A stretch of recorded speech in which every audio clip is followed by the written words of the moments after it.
Should. I cannot say that I'm the biggest fan of this word. Some people might say that I hate it. I'm sure at some point you've heard of the should'ves, could'ves, and would'ves. If you haven't, it's essentially a way for people to discuss about all the things they would have done differently in a situation that has already passed. Here is a top life tip. Remove it from your vocab. A lot of what I'm about to discuss comes from the book Thinking in Bets. I think it's genuinely a very good book and you should put some time aside to read it, but here is some rough cliff notes. To put it simply, life is already hard enough without even adding on the self-reprimanding language. What I mean by this is that it doesn't do you any favours to be thinking, I'm such an idiot for doing X when I should have done Y.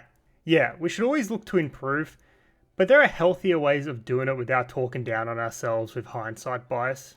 As discussed in Thinking in Bets, hindsight bias is the tendency after an outcome is known to see the outcome as having been inevitable. When we say, I should have known that would happen or I should have seen it coming, we are succumbing to hindsight bias. I am not a fan of hindsight bias at all.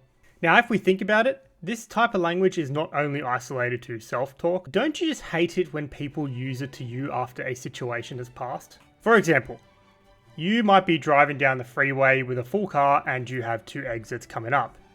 You may not be super familiar with the area, so you might say something like, I'm not too sure which exit to take, but I know the route with exit 1, so I'm going to take that unless someone knows a better way.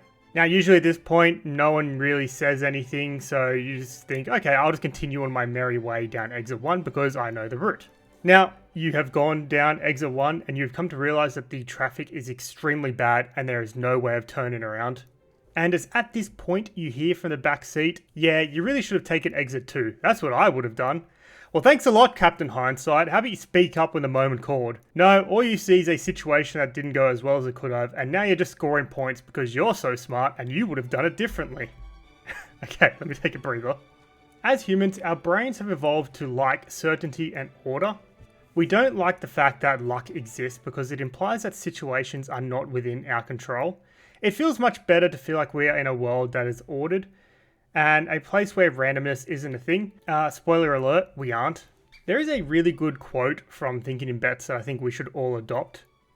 Thinking in Bets starts with recognizing that there are exactly 2 things that determine how our lives turn out: the quality of our decisions and luck. Learning to recognize the difference between the two is what Thinking in Bets is all about. So, what can we do instead? Well, step 1, be at peace with not knowing.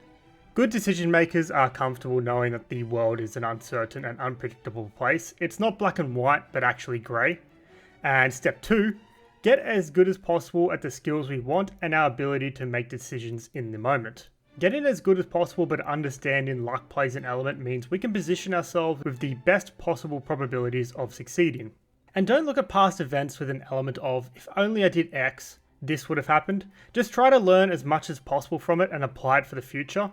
And that's it. Just keep it simple. I could go much deeper into this topic, but I just wanted to get something simple and practical out there. I've found that this way of thinking is being extremely helpful, and hopefully one other person out there finds it helpful as well. There's no point beating yourself up for decisions that have already been made. The best thing we can do is just try to improve ourselves and apply ourselves the best possible way for the future.